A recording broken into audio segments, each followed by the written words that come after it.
अगर आप कोई लोन लेते हैं तो लोन का रीपेमेंट आपको स्मार्टली और सही तरीके से करना चाहिए ताकि कोई इशू खड़ा ना हो और आप जल्दी से लोन चुका सकें।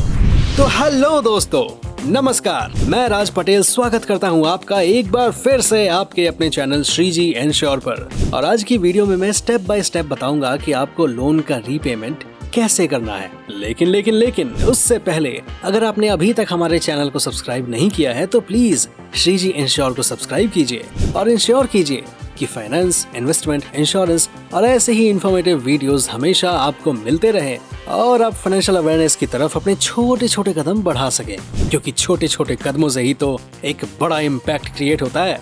तो चलिए लोन रिपेमेंट के 9 स्टेप्स के बारे में आपको बताता हूँ। सबसे पहला, understand the terms of loan.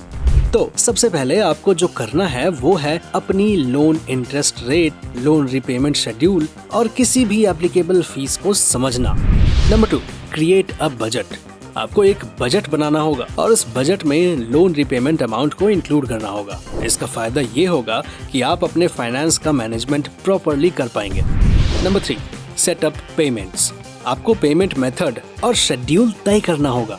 Payment के लिए आप ऑटोमेटिक डिडक्शंस, ऑनलाइन पेमेंट या मैनुअल पेमेंट्स मेथड चूज कर सकते हैं। Number 4, make timely payments.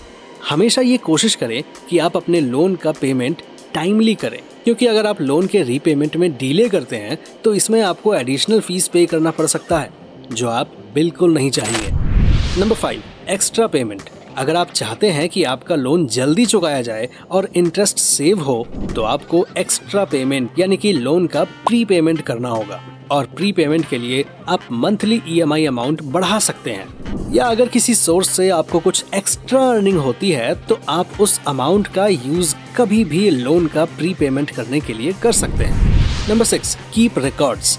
आपको सारे लोन रीपेमेंट्स यानी जितनी EMI आप अभी तक चुका चुके हैं उसका रिकॉर्ड रखना होगा। Number 7, communicate with loan provider. अगर आप फाइनेंशियल क्राइसिस से गुजर रहे हैं और लोन का रीपेमेंट करने में सक्षम नहीं हैं, तो ये बात अपने लोन प्रोवाइडर को बताएं और प्रॉब्लम के सलूशन के रूप में लोन मॉडिफिकेशन का ऑप्शन चूज करें। Number 8, monitor loan balance. अपने लोन पर रिमेनिंग बैलेंस को रेगुलरली चेक करते रहें ताकि आप लोन रीपेमेंट की प्रोग्रेस को ट्रैक कर सकें। नंबर 9, पे ऑफ द लोन। एक बार जब आप लोन का रीपेमेंट कर देते हैं तो कंफर्मेशन प्राप्त करें कि आपने लोन पूरा चुका दिया है। लोन प्रोवाइडर से कोई डॉक्यूमेंट्स या पेपर कलेक्ट करें जिसमें ये साफ साफ लिखा हो कि आपने लोन की सारी EMI यानी लोन का पूरा अमाउंट रीपे कर दिया है।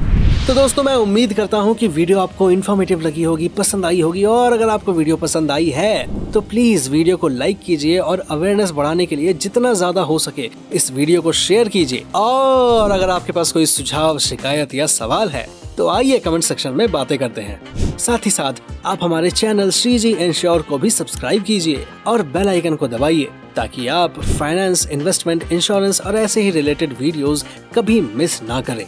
मैं फिर मिलूंगा आपसे किसी और नई इंटरेस्टिंग वीडियो के साथ। तब तक के लिए थैंक यू सो मच।